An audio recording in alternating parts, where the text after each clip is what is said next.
In this week's update, another week of records, AI demand to remain robust, and precious metal stocks finally on fire. My name is Garry Davis and I'm an authorised representative of Primary Securities. Any advice is general advice only and your personal objectives, financial situation or need have not been taken into consideration. Let's start with the market perspective. Very interesting week. Obviously more records set, particularly in the S&P, the ASX 200, gold, silver. Really was a very strong week for certain parts of the market.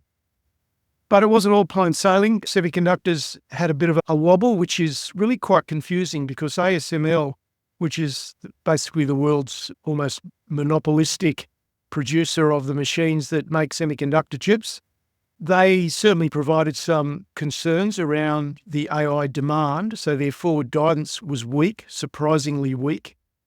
But then 2 days later, Total and Semiconductors came out with results that absolutely smashed expectations for the third quarter and a very strong outlook as well. So those two things don't necessarily line up. So it'll be interesting to see how that one plays out. Now, there are also some areas of concern, and this is why the market has been a bit volatile, a bit backwards and forwards of late. China and Europe are not exactly setting the world on fire in terms of economic growth. The ECB has just cut rates for the third time. Manufacturing is contracting in Europe. Consumer spending is pretty muted.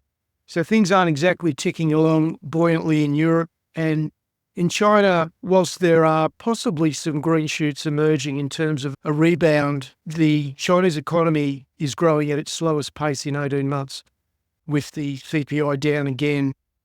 So it's not all plain sailing, but the US certainly is holding things together quite well. Now, just again, I want to really highlight the risks around investing. We strongly advise that you obtain your own investment and financial, legal, or any other advice before you act on anything that might be in this video. And as I cover every week, it's very realistic to suffer loss of funds if you don't know what you're doing in the stock market. So you've got to have a plan and you've got to be disciplined in the execution of that plan. Very important. American stocks, the S&P rose just under 1% for the week. The NASDAQ didn't do quite as well, and that was largely around what happened with semiconductor stocks and technology in general. We saw the equal weight S&P up 1.1%, so it did even better than the S&P, the market cap weighted version of the S&P. But the real story remains that the Russell IWM, which is the ETF that tracks the Russell, was up by 2%. So that means that the rotation into small caps continues. And also those two indices are much better representations of the economic health of America than the S&P or the NASDAQ are, because they are just so heavily influenced by the top 10 to 20 stocks, which just absolutely dominate those indices. So looking at what the RSP and IWM are doing is really essential to understand. For the S&P, it was the 6th successive weekly gain, so that's pretty impressive. We're seeing strong earnings come through. Okay, it's only the early days of the earnings season and you tend to get the better results come out first, but nevertheless, the earnings have been strong. They've beaten expectations on a high degree. It's something in excess of 80% above expectations. We're seeing the rotation into the smaller end of the market continue. There was also robust retail sales as well, so a lot of ticks. But it was just really the semiconductor area that created some uncertainty. And I've still got a bit more work to do on ASML, but my view is that the issues around ASML are more likely to be short-term, and that the market may reach that conclusion fairly promptly because the total and semiconductor result was so good and the outlook was so good. The US dollar was higher to 103.5. The 10-year yield pretty much unchanged, just over 4%. And the VIX came in at 18, which is still a little bit on the elevated side, but it's not too bad. There is the S&P on a weekly chart, so you can see it's been a terrific run. And since that fright the market got at the start of August around the end carry trade, it's been a very rapid rise. The S&P then was trading at just over 5,000 points, And now we closed at 58.64, so sort of closing in on 6,000 points. And you'd be a very brave person to say that the S&P is not going to get to 6,000 points by year end. If we look at the NASDAQ, it hasn't quite recovered its highs that we saw in July, but it's getting very close. So we've had 5 or 6 weeks of successive highs in the NASDAQ. All right, this was semiconductors. There was a little bit of a wobble with ASML, but it managed to steady, so that wasn't too bad a week considering what went on. So obviously the conclusion there is that there's good strength in other semiconductor majors, such as TSM, such as NVIDIA, such as Broadcom. So it still remains fairly positive, and if we look at the ratio chart between semiconductors and the S&P, it's still holding its own, so nothing dramatic there. And this is consumer discretionary versus staples. Again, no real change, so nothing has changed there in the money flows, and that's really the point of looking at these charts. It's examining the money flows. So over the last month, technology remains the leader. Finance is certainly doing well. You can see finance, just go back a couple of weeks, and finance was down near the bottom of the tree, and now it's sitting in second place. So bank earnings have been good, which again is a good barometer of the US economy, and the market has rewarded the banks as well with a very significant surge. If we look at Australia, the information technology sector did come off a bit, but that I think is almost totally due to some weakness in WiseTech Global, which is happening for extremely well publicised reasons. Banks have done well in Australia. They've picked up also, so they're sitting in second place, and then small caps also are doing very well. And there's lots of very strong momentum in the small and mid-cap space in Australia.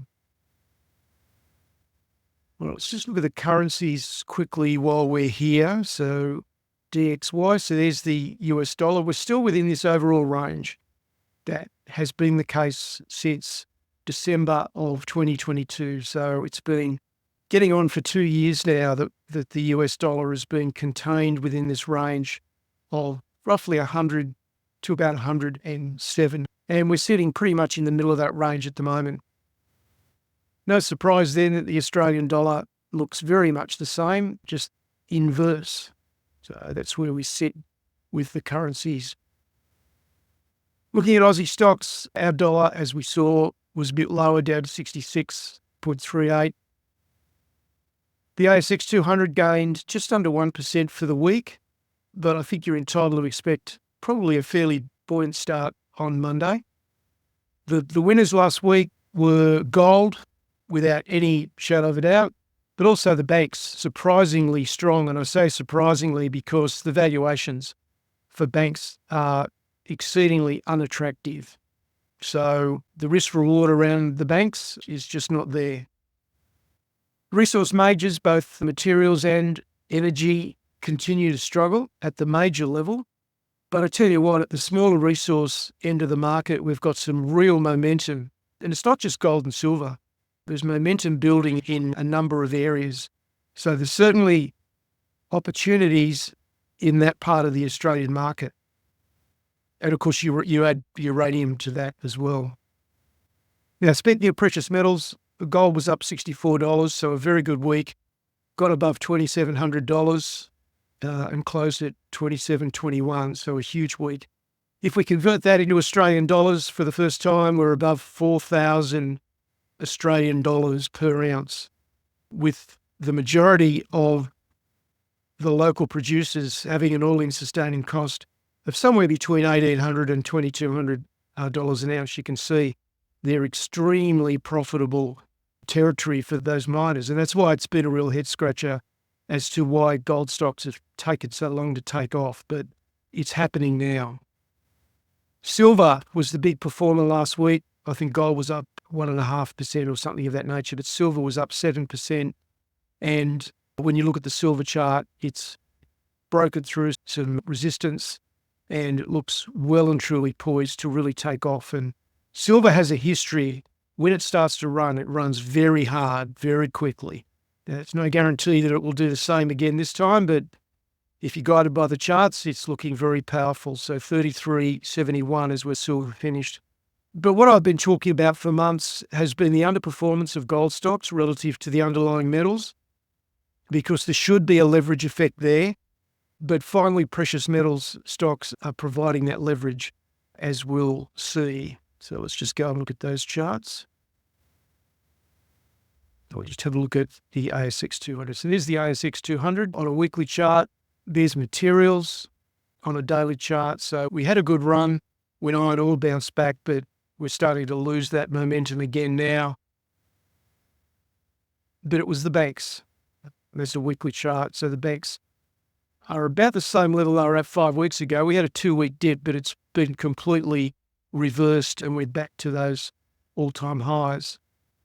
Now, this is silver. Silver at a big picture view. So these peaks back in 2011 when silver traded to $50.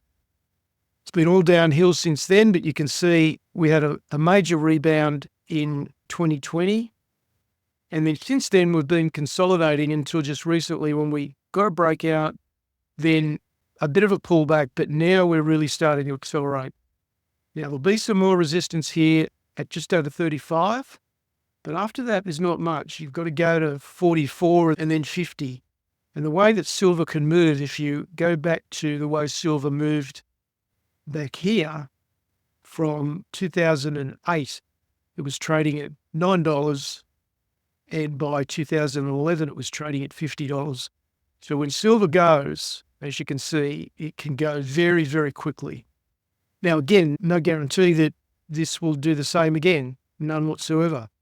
But certainly the charts are starting to really pick up some momentum, and you can see just how positive it was last week for silver.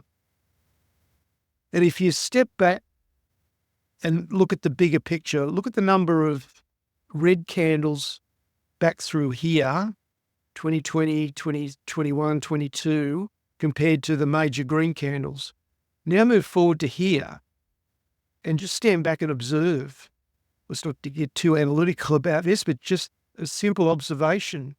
The number of green candles and the size of them relative to the red candles has shifted differently. It's quite different to here. So there's no question that the character of the silver market has changed.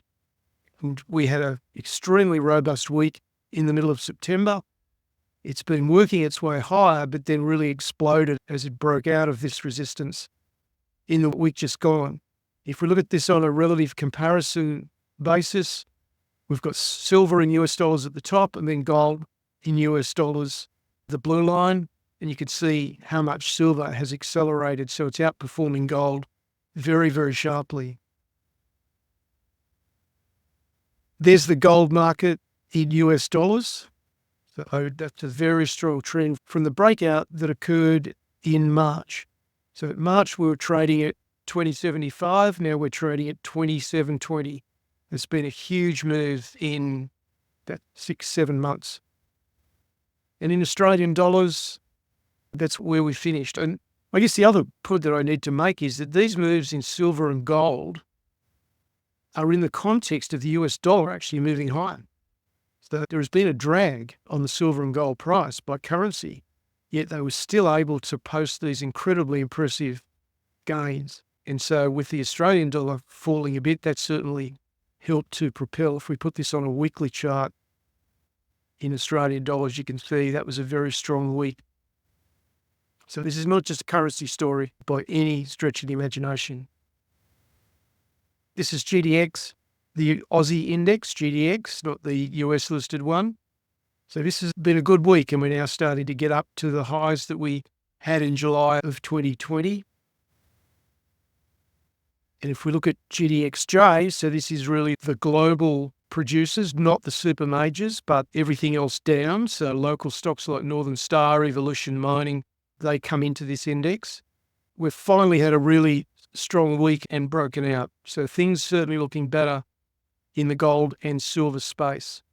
But look, to be honest, the really good entry opportunity was 3 to 6 months ago. There's been some absolute stunning gains in selected stocks in that space. Turning to other commodities. Copper eased very slightly. That's really the effect of the US dollar going up, and so did nickel. I just wonder, the rhetoric around China is becoming really quite negative. And was this one of those situations where everything looks negative? The narrative has certainly not been this poor for some time. Is this the darkest before the dawn moment for consumption of particularly things like copper in China? Maybe not so much iron ore, but certainly with copper. I don't know the answer to that. And you will see it in the charts well before you see it in the data. So that's why I just question whether there's an opportunity here, particularly in the copper space. Crude oil fell down to 69. There was a combination of factors here. The reduced risk premium because of what's happening in the Middle East, that's being proposed. I find that difficult to believe, to be honest, but there seems to be quite a bit of discussion about that being the case. I would have thought that the risks in the Middle East were as high as they have been in the last 12 months. But supposedly there is some reduced risk premium. There is certainly some sluggish demand in China, but is it the lows? Does it get better from here? We'll have to wait and see. And of course, the third reason is record US production is weighing on the crude oil price as well. So it's a bit of a mixture there with respect to the forces driving the crude oil price. There's the copper price. We're back into uptrend, but it's not what you'd call a stunning uptrend at this stage. But certainly the longer term looks very positive for copper. And there's crude oil. It's a bit of a messy chart, but it is forming lower highs and lower lows. So that's the status with crude oil. So just wrapping it all up, this is a bit of what I said last week because I just think that's such an important message, plus a couple of other thoughts. The fundamentals, if we look at the way things are probable to play out to year end, and this is not a prediction. I don't do predictions because what that does is it plants an expectation in your subconscious and can interfere with your decision-making process. So you really don't want to do predictions at all. Just base your actions and your strategy around probabilities. And when the probabilities are in your favor, then act on that with a risk management plan. And if they're not in your favor, then don't do it. So what do the probabilities say? Well, the fundamentals are broadly supportive, but particularly in the US.